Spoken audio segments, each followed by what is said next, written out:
Bismillahirrahmanirrahim. Assalamualaikum warahmatullahi wabarakatuh. Waalaikumsalam warahmatullahi wabarakatuh. Alhamdulillahirabbil alamin. Wassalatu wassalamu ala Rasulillah wa ala alihi washabbihi wa man wala amma ba'du. Baik, di sini saya bersama narasumber saya yaitu Kenalkan, saya Fathan Fauzi, kuliah di Fakultas Agama Islam di Universitas Muhammadiyah semester 4. ya, itu sedikit profil dari narasumber kami.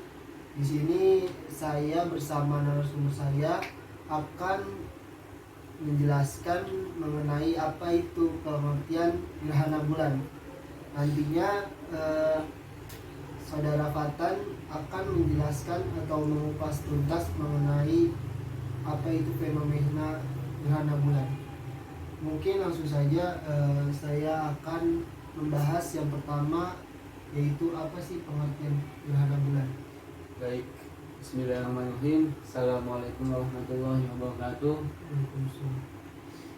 Pertama-tama, marilah kita panjatkan puja-puji syukur kita terhadap Allah Subhanahu wa taala, yang mana sampai saat ini kita masih diberikan kesehatan, nikmat iman, nikmat Islam, sehingga pada siang hari ini kita dapat berkumpul membahas tentang kebesaran Allah, yaitu gerhana bulan.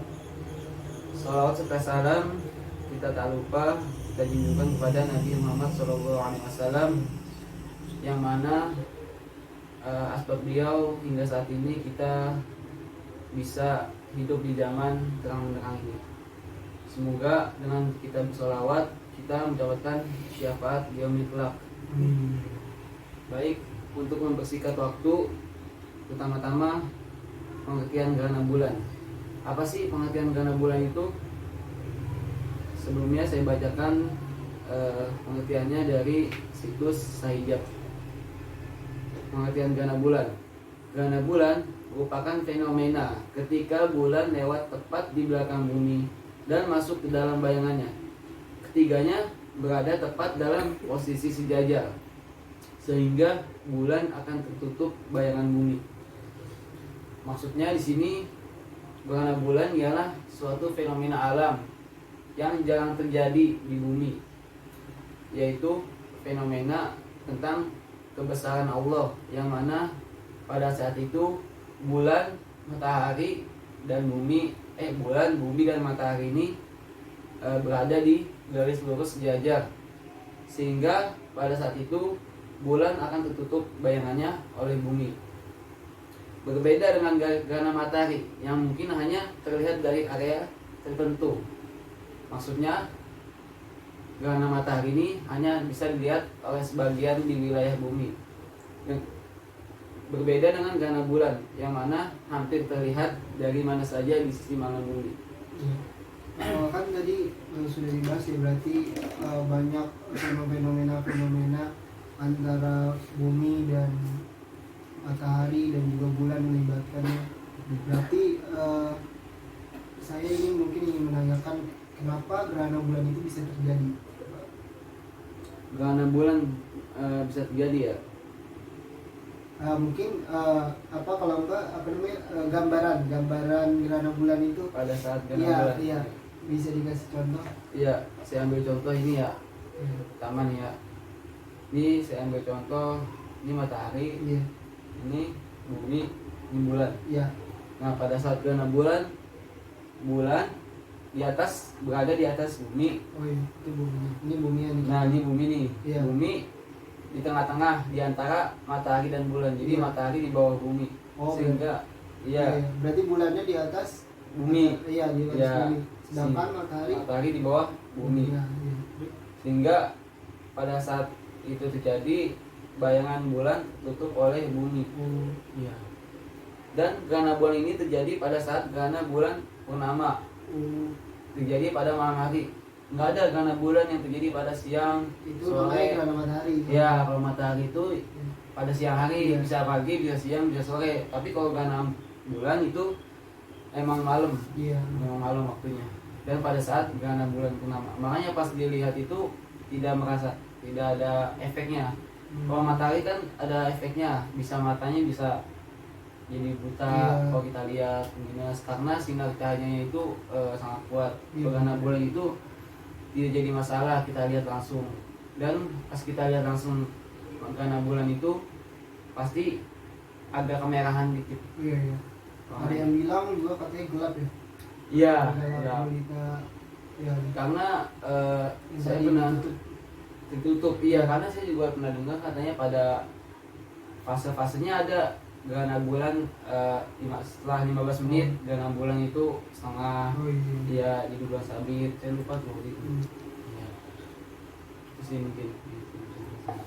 Berarti ya tadi sudah dijelaskan mengenai apa itu pengertiannya dan juga proses gerhana bulan itu terjadi. Nah, sekarang mungkin kita sebagai apa namanya mahasiswa agama Islam ingin menanyakan fenomena kebesaran ini ya. Pasti kan Iya, ini betul. fenomena ini tidak mungkin terjadi kebetulan. Pasti ada campur tangan atau kaitannya dengan Allah Subhanahu wa taala yang mengatur alam semesta ini. Iya. Mungkin saudara Fatan bisa menjelaskan mungkin di dalam Al-Quran atau di dalam apa dalil-dalil yang tertentu gitu, apakah ada dalil tertentu mengenai fenomena gerhana bulan ini?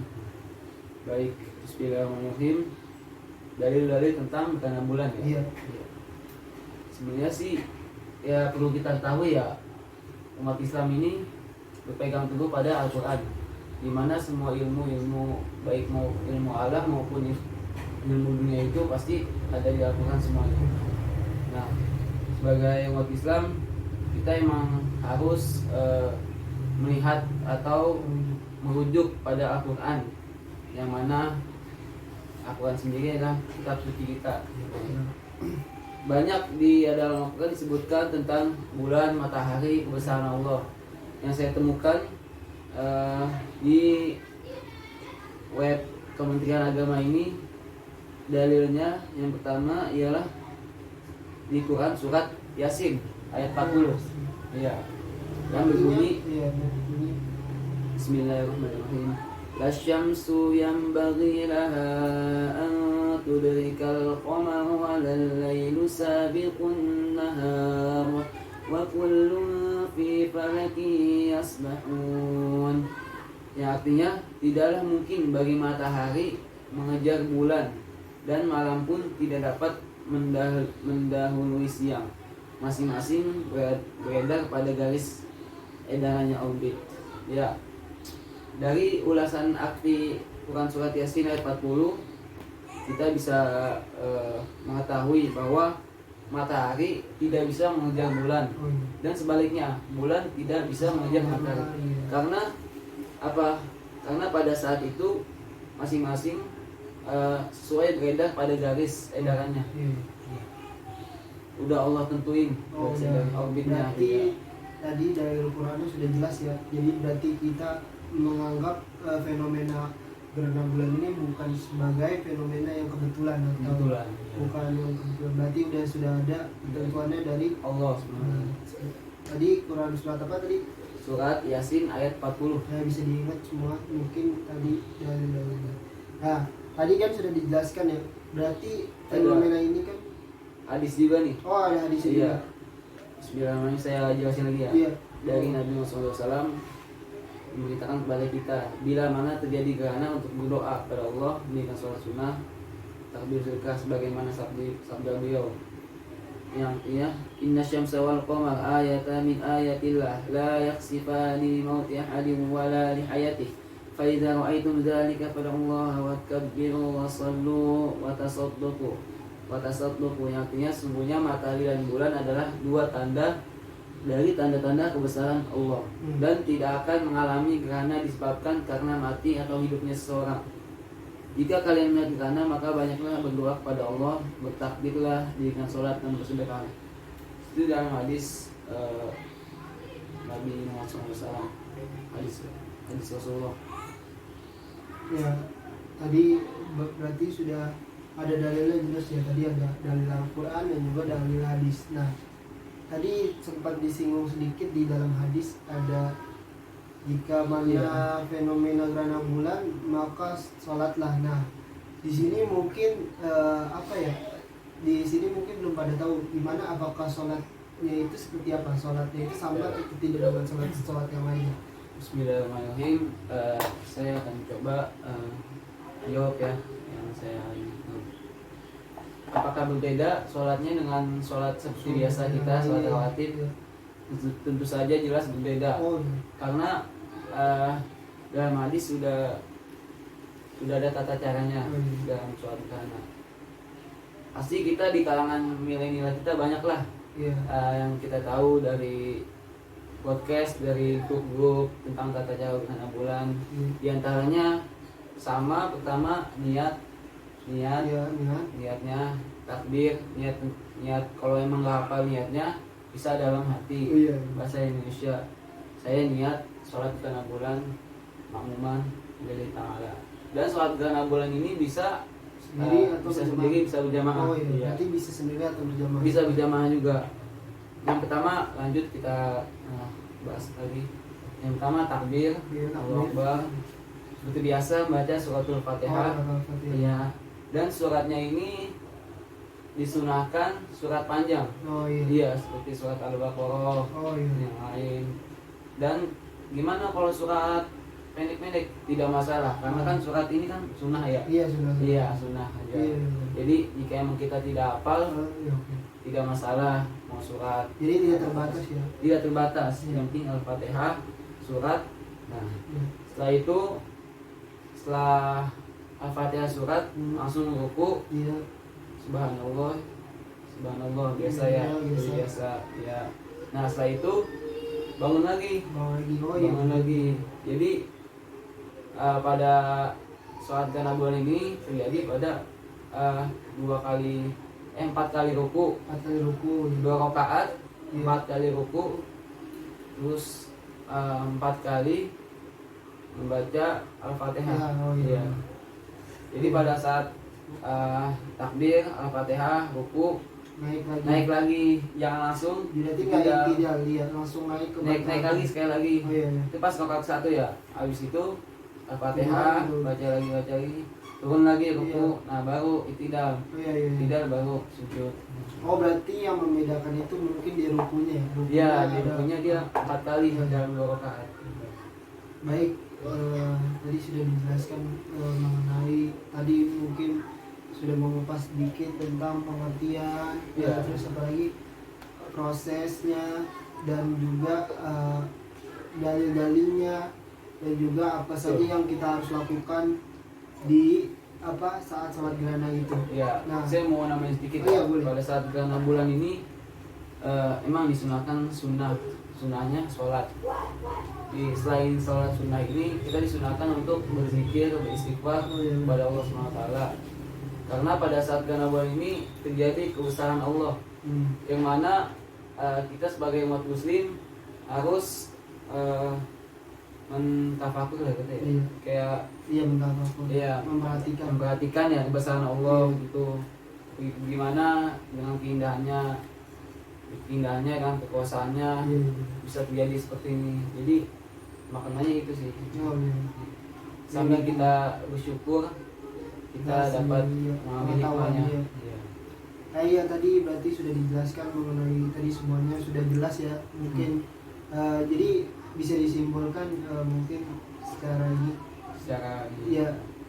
bulan.